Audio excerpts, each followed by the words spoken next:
Hello बच्चों, कैसे हो। मैं आपका भाई गौरव। आज जो हमारा टॉपिक है, कल हमने देखा था बहुपद के बारे में। बहुपद के प्रकार हमने देखे और बहुपद के हमने एग्जाम्पल देखे। फिर बहुपद के प्रकार जब हमने देखे तो बहुपद को दो प्रकार से बांटा गया था, एक तो घातों के आधार पर और एक पद के आधार पर। तो जो घातों के आधार पर था वो एक यानी कि हमारा रेखिक बहुपद था, द्विघात बहुपद था, त्रिघात बहुपद था। और जो पद के आधार पर बहुपद थे वो एक पदी बहुपद और द्विपदी बहुपद और त्रिपदी बहुपद। आज जो हमारा टॉपिक है वो है बहुपद के शून्यक। अब बहुपद के शून्यक क्या होते हैं, तो इसकी डेफिनेशन ये लिख रखी है, किसी बहुपद px का शून्यक k ऐसी संख्या है जिसके लिए p के बराबर 0 है। इसका क्या मतलब है, ये px कोई बहुपद है हमारे पास, जो कि क्या नाम है बहुपद का px। मान के चलो जैसे ये बहुपद है हमारे पास 2x² प्लस का 5x और प्लस का 5, ये बहुपद है। अब इसको p बोलते हैं, बहुपद को इंग्लिश में पॉलिनोमियल्स बोलते हैं, तो p से शो कर दिया। और इसमें चर क्या है, चर है x, तो यहाँ पे लगा दिया px। अगर ये बहुपद y में होता तो यहाँ लिख देते py। ये बहुपद अगर n में होता तो लिख देते pn। तो p इसलिए शो कर रहे हैं क्योंकि पॉलिनोमियल्स बोलते हैं इंग्लिश में। और यहाँ पर x जो लगा है ये कि चर इसमें कौन सा है उसके लिए आता। अब इसके बाद में हमें देखना है कि ये डेफिनेशन जो लिखी है इसका क्या मतलब है, कि बहुपद का शून्यक k मतलब कोई भी एक बहुपद है हमारा, उसका जो शून्यक है k है, ऐसी संख्या है जिसके लिए p के बराबर 0। जैसे बहुपद हमारे पास है px बराबर 2x प्लस का 5, ये एक बहुपद है हमारे पास में, या फिर सिंपल ले लो, ये ले लो x प्लस 5 है। अब यहाँ पर इस x का ऐसा मान रखो जो रखने पर क्या बन जाए, 0 बन जाए, बहुपद क्या बन जाए 0। तो वही लिखा, अगर मैंने x का मान यहाँ पर x बराबर मैंने माइनस का 5 ले लिया, x बराबर -5, तो यहाँ लगाओ -5, तो माइनस का 5 बराबर इधर -5 और प्लस का 5, ये कैंसिल, यानी कि p -5 बराबर कितना हो गया 0। तो ये बात बोली थी कि यानी कि जो k की जगह कुछ हो सकती है संख्या, जैसे कि यहाँ पर क्या आ गया -5, तो जिसके लिए k ऐसी संख्या है जिसके लिए p के यानी कि जो शून्यक होगा, जैसे यहाँ पर -5 रखा था तो -5 इसका शून्यक हो गया। तो यहाँ पर हमने p के अंदर -5 लिखा, जैसे यहाँ पर k है, k वहाँ पर कोई शून्यक था तो p के बराबर 0, तो ये आ गया, यानी कि जो हमारा शून्यक है और p ब्रैकेट में -5 बराबर 0। तो ये कंडीशन दे रखी थी कि p के बराबर क्या होगा उस केस में 0। यानी कि अगर हमें शून्यक निकालना है किसी का तो क्या करो, इस वाले की जगह ये जो मान दे रखा है इसकी जगह क्या करो तो 0 रख दो। अगर मुझे इसका शून्यक निकालना है, ये तो मुझे वैसे ही पता चल गया, सिंपल सा है। अगर इसका शून्यक निकालना है तो क्या करेंगे, इसकी जगह हम क्या करेंगे 0 रख देंगे, यानी कि px की जगह 0 रख दिया, इधर है ये। अब उस x को वही रोका, इस 5 को उठा के ले आओ तो माइनस का 5 हो गया, बराबर में क्या बचा x, तो x बराबर कितना आ गया -5। ऐसे हम निकाल सकते हैं, यानी कि शून्य क्या होगा, चर का वो मान जो रखने पर उस बहुपद में पूरा बहुपद क्या बन जाए 0 बन जाए, वो बहुपद का शून्य कहलाता। यानी कि बहुपद में जो भी बहुपद है उसमें चर का x चर है, चर का वो मान जो इस बहुपद में रखने पर पूरा बहुपद क्या बन जाए 0 बन जाए, वो उसका क्या कहलाता है, शून्य कहलाता है। तो समझ में आ गई होगी। अब कुछ एग्जाम्पल है जो हम शून्यक निकाल लें जिनका, जैसे कि पहला एग्जाम्पल हमने ले लिया px बराबर 2x माइनस का 3। अब मुझे इसका शून्यक निकालना, तो कैसे निकालूंगा, शून्यक निकालने के लिए हम क्या करेंगे, px की जगह क्या करोगे, px की जगह 0 रख दोगे। माना px बराबर क्या कर दिया 0, क्योंकि शून्य तभी निकलेगा जब इसको 0 कर देंगे, वही तो बात लिखी है, p के बराबर 0 होता, तो इसकी जगह 0 लगा दो, बराबर उधर है 2x माइनस का 3। अब इसको वही रोको, इस 3 को उठा के ले आओ, प्लस का 3 हो गया, बराबर उधर क्या बचा 2x। अब x जो है 2 के साथ गुणा में है तो 2 को कहाँ भेज दो, बटे में आ जाएगा 2, उधर क्या बचेगा x, तो x बराबर कितना आ गया 2/3। तो इस बहुपद का शून्य कितना आ गया हमारे पास, ये इसका शून्यक आ गया। अब अगला सवाल एग्जाम्पल और देख लो, जैसे कि दूसरा एग्जाम्पल ले लिया हमने, py में ले लो, चलो py बराबर 3y -5 ये ले लिया। अब क्या करो, इसकी जगह 0 लिखोगे, माना py बराबर 0, तो इसकी जगह 0 रख दो, तो 3y -5।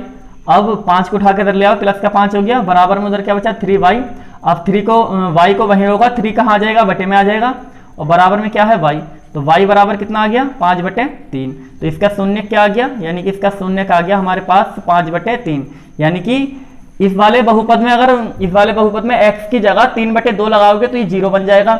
इस वाले बहुपद में एक y की जगह 5/3 लगाओगे तो ये 0 बन जाएगा, तो ये इसकी क्या होगा, शून्यक।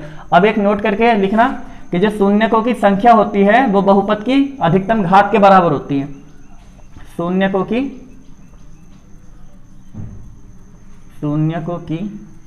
संख्या बराबर बहुपद की अधिकतम घात। यानी कि अगर 3 घात का बहुपद है तो शून्य कितने होंगे, 3। 2 घात का बहुपद है तो शून्य होंगे 2। 1 घात का बहुपद यानी कि रेखिक बहुपद है तो शून्य उसका होगा 1। जैसे ये रेखिक बहुपद था, इसका शून्य 1 निकल के आया। ये भी रेखिक बहुपद है, इसका शून्य भी 1 निकल के आया। तो ये लिख दिया मैंने, शून्यकों की जो संख्या होगी वो बहुपदों की अधिकतम घात के बराबर होगी। इसका स्क्रीनशॉट ले लीजिए आप। तो ये अगला टॉपिक है हमारा, जो हमने शून्यक पढ़ लिए कि शून्यक क्या होता है किसी भी बहुपद का और कैसे हम निकालते हैं। तो बहुपद का अगर अभी क्या है हमारे पास, बहुपद के शून्यकों का ज्यामितीय अर्थ, यानी कि ग्राफ को देख के हम कैसे बताएं कि ये किसी बहुपद का शून्यक क्या है। तो वो हम देखेंगे कि इसका ज्यामिति यानी कि ग्राफ का क्या अर्थ होगा, ज्यामितीय अर्थ देखेंगे बहुपद के शून्यकों का। तो एग्जाम्पल कोई ले लिया मैंने, जैसे px बराबर, सिंपल से ले लो, जैसे 2x, ये ले लो, चलो ये ले लो 2x + 3 ले लो, 2x + 3 या -3 ले लो, ये ले लिया -3।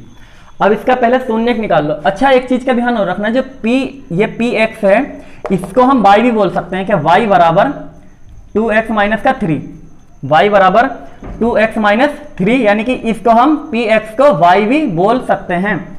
तो हम क्या करें, हम यहाँ से इसका शून्यक निकालो। तो कैसे निकालोगे, px की जगह क्या करोगे, माना px बराबर 0 कर लिया, तो 0 रखोगे वहाँ, 0 बराबर 2x - 3। अब 3 को इधर ले आओ, प्लस का 3 हो गया, बराबर में बचा 2x। अब 2 बटे में आ जाएगा, उधर बचेगा x, तो x बराबर कितना आ गया, 3/2। कहने का मतलब इसका शून्य कितना आ गया, इसका शून्यक आ गया हमारे पास में 3 अच्छा सिंपल सा ले लेते हैं, एक ये ले लेते हैं क्योंकि ग्राफ पे समझना थोड़ा आसान हो जाएगा। फिर इसको यहाँ से हटा लो 2, तो इसको इधर ले आए, इसको हमने क्या किया, 3 को इधर ले करके आ गए, तो प्लस का 3 हो गया, यानी कि x का मान कितना आ गया, 3। तो शून्य किसका कितना आ गया, इसका जो शून्य का आ गया वो 3 आ गया। अब इसको ग्राफ पे देखो कैसे देखेंगे। तो मैंने अभी बताया था कि इस px को हम px बराबर x - 3 है, इसको हम लिख सकते हैं y बराबर x - 3 भी लिख सकते हैं। तो यहाँ से 2 पॉइंट निकाल लो। 2 पॉइंट कैसे निकाल लें, यानी कि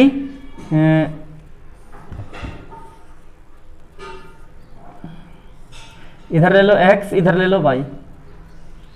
x का कुछ मान रखो, x का जैसे मैंने मान के चलो, यहाँ पे मैंने 4 मान रख दिया x का मान मैंने रखा 4। तो जब मैंने 4 रखूंगा यहाँ, तो 4 में से 3 घटेगा, 1 बचेगा, तो y का मान कितना मिलेगा, 1 मिलेगा। अब मैंने क्या किया, x का मान मैंने 5 रख लिया, x का मान हमने 5 रख लिया, तो y का मान कितना मिलेगा, 5 रखोगे तो 5 में से 3 घटेगा, 2 मिलेगा। तो यानी कि ये हमने 2 पॉइंट निकाल लिए, एक x y का 4,1 और एक 5,2। अब क्या है, इसका ग्राफ बनाओ।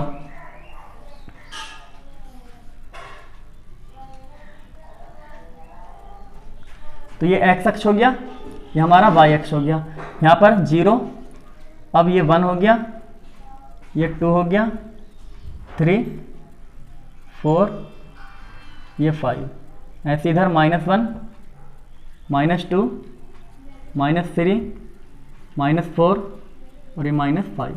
ऐसे ही इधर 1, 2, 3, ये 4, ये 5। ऐसे ही यहाँ नीचे -1, -2, -3, -4, -5। ये ग्राफ बनाना सीखा होगा 9th क्लास में। अब क्या है, पहला पॉइंट लो 4, x का मान जब 4 है तो y का मान 1 है, x का मान 4 प्लस का 4 है ना, तो x का मान, ये x की लाइन है, ये y की लाइन है पूरी, तो x का मान है प्लस का 4, तो प्लस का 4 ये है, y का मान कितना 1, तो 1 ऊपर तक पहुंचो, y का मान प्लस का 1 है, तो बिंदु ये आ गया, बिंदु क्या आ गया हमारे पास, ये x का मान 4, तो ये रहा, यानी कि x पर देखेंगे तो 4 पे आ रहा है, y पर देखेंगे तो 1 पर आ रहा है, तो बिंदु हमें ये मिल गया। अब इसके बाद में x का मान है 5, तो 5 ये रहा, और y का मान है 2, तो 5 और y का मान 2, तो 2 कहाँ रहेगा, ऊपर आएगा, ये बिंदु आ गया। अब क्या करो, इसे मिला दो, इसको आगे बढ़ा दो और इसको भी आगे बढ़ा दो, ऐसे बढ़ा सकते हो आगे। ये ग्राफ आ गया, ये जो बिंदु है ये वाला, ये है 5, यानी कि पहले जैसे x, y लिखा जाता है तो पहले x का आता है बाद में y का, तो x का कितना 5, y का कितना है 2, तो 5,2, ये वाला बिंदु, तो x पर 4 y पर 1, तो ये आ गया। अब ये देखना, शून्य कितना था यहाँ पर 3, शून्य था यहाँ 3, और ग्राफ में देखें तो x अक्ष वाली लाइन ये रही, और ग्राफ किस बिंदु से गुजर के जा रहा है, एक्स जो ग्राफ है हमारी, वो लाइन है, ग्राफ की लाइन, वो किस बिंदु से गुजर के जा रही है, वो किससे गुजर के जा रही है, 3 से, वो भी गुजर के जा रही है 3 से, और शून्यक भी क्या है 3। तो यहां से ये पता चला कि जो शून्यक होता है, अगर ग्राफ पर हम देखेंगे तो ग्राफ पे एक्स अक्ष पे वो लाइन जिस बिंदु पे काटेगी, यानी कि ग्राफ एक्स अक्ष वाली लाइन पर जिस बिंदु पे ग्राफ काटेगा, उसी बिंदु को उस बहुपद का शून्यक कहते हैं। ये साफ दिख गया होगा, यहां पर जो ग्राफ है x की लाइन को 3 बिंदु से क्रॉस करके जा रहे हैं, और जो शून्यक है उसका मान कितना है 3, तो दोनों, यानी कि ये यहाँ पे ये पता चल गया कि जो शून्यक होगा बहुपद का, अगर उसको हम ग्राफ में देखें, ग्राफ में देख के बताएं कि इसका शून्यक क्या होगा, तो शून्यक वही होगा ग्राफ x अक्ष को किस बिंदु पर काटेगा, x अक्ष को ग्राफ जिस बिंदु पर काटेगा वो उसका क्या हो जाएगा, शून्यक हो जाएगा, वो उसका शून्यक हो जाएगा। तो यहां से हम लिख सकते हैं, नोट करके लिख लेना, ये x अक्ष पर ग्राफ जिस बिंदु पर काटता है, उस बिंदु को बहुपद का शून्यक कहते हैं, शून्यक कहते हैं। तो ये ग्राफ का ज्यामितीय अर्थ है, यानी कि ग्राफ का ज्यामितीय अर्थ का मतलब क्या हो गया कि x अक्ष पर ग्राफ जिस बिंदु पर काटेगा, उसी बिंदु को बहुपद का शून्यक कहेंगे। अगर ये ग्राफ इस प्रकार का होता है, जैसे इसको इस तरीके से काट के जा रहे होता है, ऐसे करके ग्राफ होता, तो एक बिंदु पर यहां काटा और एक बिंदु पर यहां काटा, तो इस ग्राफ के, ये जिस बहुपद का भी ग्राफ है, वो ग्राफ के कितने शून्यक होंगे, 2 शून्यक होंगे, और जितने बिंदु पर काटेगा ग्राफ उतने ही क्या होंगे, शून्यक। जैसे यहाँ एक बिंदु पर काट रहा है तो 1 शून्यक, और 2 बिंदु पर काटेगा तो 2 शून्यक, 3 बिंदु पर काटेगा 3 शून्यक। ये भी बात लिख लो, ये पहली नोट करके लिख लेना, और ये नोट करके दूसरी बात लिख लेना कि जितने x अक्ष को जितने बिंदु पर ग्राफ काटता है, उतने ही शून्यक होते हैं। तो इसका स्क्रीनशॉट ले लीजिए। और अगला सवाल है हमारा, हमने ज्यामितीय अर्थ देख लिया था उसका, और अधिकतम शून्यकों की संख्या देख ली थी ग्राफ पर, यानी कि ग्राफ पर जिस पॉइंट पर काटेगा x अक्ष पर ग्राफ, वो हमारा शून्यक होगा, वो बिंदु जितनी x अक्ष पर जितनी बार काटेगा वो उतने ही उसके शून्यक होंगे। अब देखो x, ये सवाल है, पहला सवाल एक्सरसाइज 2.1 का पहले सवाल के 6 पार्ट दे रखे हैं। तो पहला सवाल है, ग्राफ दे रखा है, इसमें बताना शून्यकों की संख्या। x अक्ष पे ग्राफ किस बिंदु पर काटता है, कितने बिंदु पर, तो ये x अक्ष है, एक बिंदु पर भी नहीं काट रहा, y को काट रहा, तो इस पर इसका शून्यक एक भी नहीं होगा, यानी कि शून्यकों की संख्या कितनी होगी, 0। यहाँ पर शून्यक देखो x अक्ष पे, ये तो y अक्ष है, ये नहीं गिनेंगे, x अक्ष पे देखो एक जगह काटा, ये काटा, तो ये हमारा शून्यक इसमें 1 हो जाएगा। इसमें कितनी जगह काट रहा है, 1, यहाँ 2 और ये 3, तो इसके शून्यक कितने हो जाएंगे, 3। ऐसे इधर ये कितनी जगह काटता है, 1 और ये 2, यानी कि इसके शून्यक हो जाएंगे 2। ये कितनी जगह, 1 2 3 4, तो इसके शून्यकों की संख्या कितनी हो गई, 4। इसमें एक तो ये, अब यहाँ पर काट नहीं रहा, पर ग्राफ छू करके जा रहा है, तो कोई बात नहीं, छू कर जाए या काटे, छू कर जाए या काटे, बात एक ही होगी। तो एक जगह ये और एक जगह ये और एक जगह ये, तो इसके शून्य कितना होगा, 3। तो इसका स्क्रीनशॉट ले लीजिए, इस प्रकार से ही सवाल होंगे। तो ये हमारी एक्सरसाइज 1 कंप्लीट हो गई। अब इसका एक एग्जाम्पल दे रखा है बिल्कुल सेम, जैसे इधर किया है सेम एग्जाम्पल दे रखा है। आपको ये एग्जाम्पल करना है, इसमें बतानी है शून्यकों की संख्या कितनी होगी। बाकी अगला जो टॉपिक होगा एक्सरसाइज, इसमें जो है पहले 4 एक्सरसाइज हुआ करती थी, 2.1, 2.2, 2.3 और एक 2.4 थी, जो कि ऐच्छिक हुआ करती थी, वो पेपर में नहीं आती थी, पर उसमें अच्छे क्वेश्चन होते थे। तो हमारे पास में वो पेपर में आती नहीं थी एक्सरसाइज।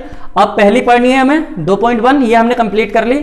अब कल रह गई दूसरी एक्सरसाइज, जो कि हमारे पास में ये होगी। इसका जो टॉपिक है अगला, वो हमारा है शून्यक और गुणांकों के बीच संबंध। तो हम इसको कल देखेंगे। और जो तीसरी एक्सरसाइज है, तीसरी एक्सरसाइज यानी कि बहुपद के लिए विभाजन एल्गोरिथ्म, यानी कि इस प्रकार के सवाल उसमें आते थे कि कोई बहुपद अंदर दे रखा होगा 2x² प्लस का 3x प्लस 5, इसको भाग करनी है x प्लस 2 से, इस तरीके के सवाल होते थे।